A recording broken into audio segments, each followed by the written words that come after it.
Hello, it's me again. One day I'll get someone else to record some videos, but for now, you're stuck with me. I am here today to talk about attendance flexibility. We have been authorizing attendance flexibility now for some semesters. However, we've changed the process this semester in hopes to help you as faculty members on just kind of implementing the accommodation and to help clarify miscommunication, misunderstandings with students, and things like that. So the new process is if a student is authorized attendance flexibility, which means that basically they're allowed to miss class occasionally.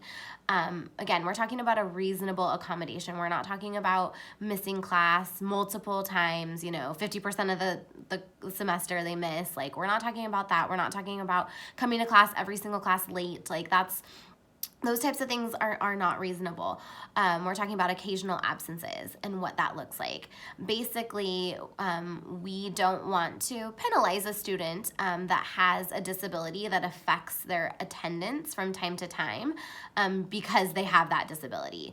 So that as an institution, we're authorizing accommodations to support the students, of course, but also to protect us, from litigation. So attendance flexibility, you will see that. What we are doing what the process will be is once the student is authorized that accommodation, then you will receive a letter an email, from the counselor that authorized it to you that basically says that I'm reaching out to you because this student, naming the student, has been authorized this attendance flexibility accommodation, and then it has information about what that means, and then it also has information about what we've told the student. We've encouraged the student to communicate with you to talk about the logistics and specifics of how that's going to look in your class. We recognize that each class has different requirements and it might look differently. So we've also attached the guideline to implementing this accommodation, so a tool for you to use when you're meeting with the student to kind of discuss, what is that going to look like for your class? How is the student going to communicate? How are they going to submit late assignments, and when are they going to submit that, or not late assignments, missed assignments? And how does that look? So that is, we're hoping that will be helpful for you. We, are open to your feedback.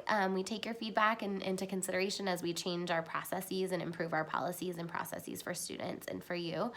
I do want to mention, though, that because it is in the syllabus, like if you have an attendance related policy in your syllabus, that is great, wonderful.